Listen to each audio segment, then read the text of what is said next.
안녕하세요, 한근태입니다. 어려운 일을 쉽게 하는 사람이 있고 쉬운 일을 어렵게 하는 사람이 있습니다. 간단한 문제도 꼬이게 하는 사람이 있고 복잡한 문제도 쉽게 푸는 사람이 있습니다. 어떤 사람은 별로 일을 하는 것 같지 않은데 좋은 성과를 내고, 어떤 사람은 매일 일만 하는 것 같은데 성과가 나지 않기도 합니다. 오늘 소개할 책은 효과적으로 일하는 방법에 관한 책, 우아한 아이디어가 세상을 지배한다 입니다. 도로에는 참으로 많은 교통신호등과 표지판이 있습니다. 이것이 없는 거리는 상상할 수 없죠. 심지어 사망사고 발생한 곳이란 표지판도 있습니다. 여러분은 이런 표지판을 보고 조심을 해야 되겠다 라는 생각이 드나요? 저는 그렇지 않습니다. 왜 쓸데없이 저런 표지판을 세웠을까 하는 생각이 듭니다. 한가한 시골길에도 여지없이 신호등은 있습니다. 지나가는 차는 없고 기다리는 차만 있습니다. 갈까 말까 갈등만 생깁니다. 그러다 이 책을 보면서 그런 제 생각이 맞을 수도 있겠다 라는 생각을 했습니다. 결론은 교통신호등과 표지판을 없앨수록 차의 흐름이 원활해지고 안전해진다는 겁니다. 네덜란드 북부 드라흐텐은 인구 4만 5천 명의 소도시입니다. 이곳에 리바이 플라인이란 그런 사거리가 있습니다. 매 수천 명의 보행자, 자전거, 2만 2천 대의 차가 통행합니다. 하지만 신호등이 없습니다. 정지, 서행, 양보를 알려주는 표지판도 없습니다. 바닥이 빨간 벽돌로 되어 있을 뿐입니다. 빨간 벽돌은 일종의 경고 표시입니다. 이 구역이 특별하고 안전장치나 신호가 없다는 점을 알려줍니다. 통행구역 흰색선은 물론 길 구분하는 표시도 없습니다. 하지만 원활하게 잘 굴러갑니다. 왜 그럴까요? 사람들이 사거리에 진입하는 순간 모든 상황에 최대한 주의를 기울이기 때문입니다. 안전은 위험에 대한 인식으로부터 시작됩니다. 이곳이 안전한 이유는요, 사람들이 머리를 쓰기 때문입니다. 이곳은 교통조사원 출신의 한스 몬더만이 설계했습니다. 그는 교통사고 원인의 대부분이 잘못된 교통 시스템 때문이란 사실을 깨닫습니다. 신호는요, 운전자의 시선을 빼앗고 아무 생각 없이 운전하라고 안심을 시킵니다. 교통신호로 넘치는 도로는 앞으로 가세요, 빨리 지나가세요, 우리가 모든 걸 관리하니 안심하세요 라고 말하는 것과 같습니다. 그동안 우리는 도로에 문제가 생기기만 하면 항상 무언가를 추가하려 했습니다. 이에 착안해 몬더맨은 기존의 것을 하나씩 제거합니다. 좁은 S자도로, 교통신호, 안내선, 가드레일, 제한속도 등을 없애고 마을 풍경을 살립니다. 그 결과 놀라운 성과가 납니다. 평균속도, 대기시간, 사고는 절반으로 줄어듭니다. 일부 지역에서는 완전 사라집니다. 반면 전반적인 효율성과 만족도는 2배로 증가합니다. 놀라운 일입니다. 여러분, 아무도 집안에 침을 뱉지 마시오 라고 써 붙여놓지 않습니다. 우리를 둘러싼 환경적, 문화적 신호들이 구성원들의 행동 방식을 결정하는 것이죠. 이상적인 교통 시스템을 위해서는요, 스케이트장을 벤치마킹하는 게 좋습니다. 여러분, 스케이트장은 무척 복잡합니다. 하지만 사람들은 별 문제 없이 즐깁니다. 어떤 사람은 가장자리를 돌고요, 다른 사람은 링크 중앙에서 스핀과 점프 실력을 뽐냅니다. 그 안에는 전문가도 있고 초보자도 있습니다. 뒤로 가는 사람도 있고 속도도 제각각입니다. 뭔가 엄청 혼란스럽습니다. 한 방향으로 도는 것 말고는 별다른 규칙이 없습니다. 하지만 대형 사고는 발생하지 않습니다. 간혹 흐름을 방해하는 사람들이 있지만 곧 다른 사람들에 의해 흐름 속에 들어갑니다. 대부분 사람들은 처음 아이스링크에 들어서는 순간 두려움을 느끼지만 곧 그곳에 익숙해집니다. 인간은 복잡한 상황에 대처할 능력을 가지고 있습니다.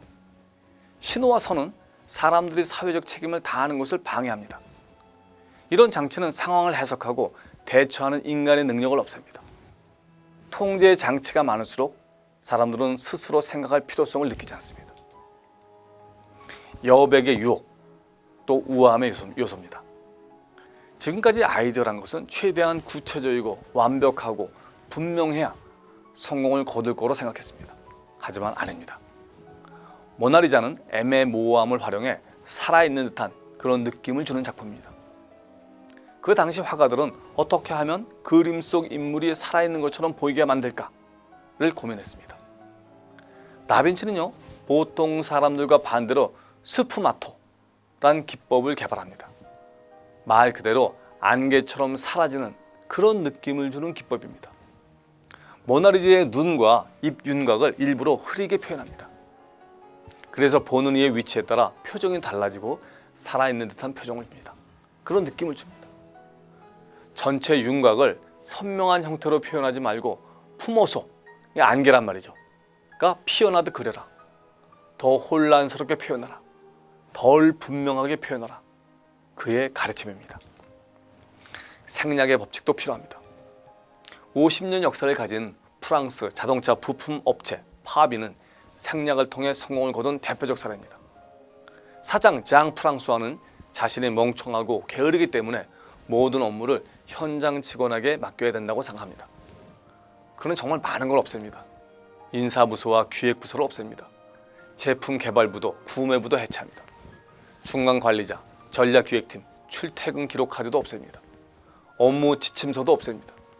대신 피아트, 볼보, 폭스바겐 등 기업 고객을 기준으로 20개 팀을 신설합니다.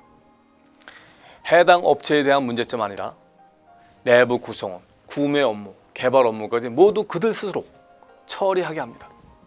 직원들 스스로 결정을 내리고 일상적인 문제점을 신속하게 개선하고 고객 요청에 즉시 답변할 수 있도록 자율권을 부여합니다.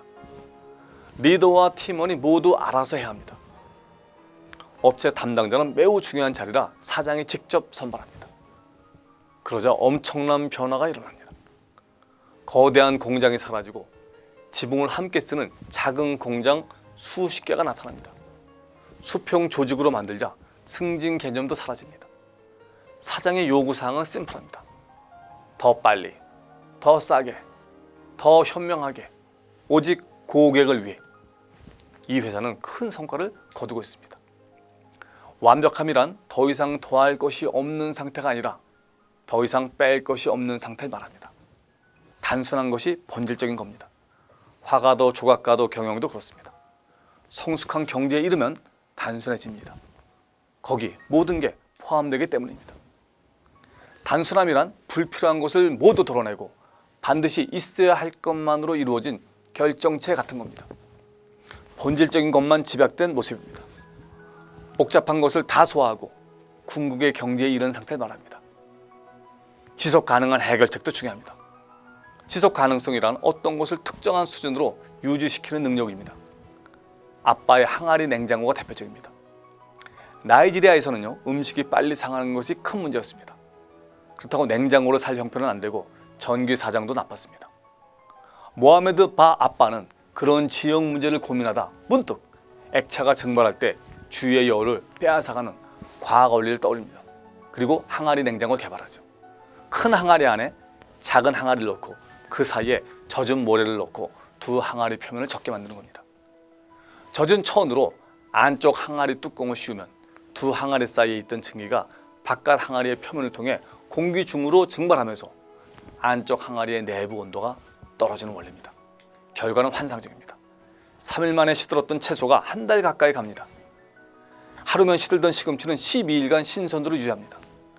항아리 한 개의 원가는 불과 1달러입니다.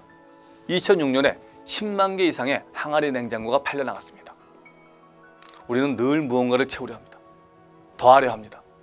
많이 하고 더하는 것이 좋다고 생각합니다. 하지만 그런다고 일이 잘 풀리고 매출이 오르는 것은 아닙니다.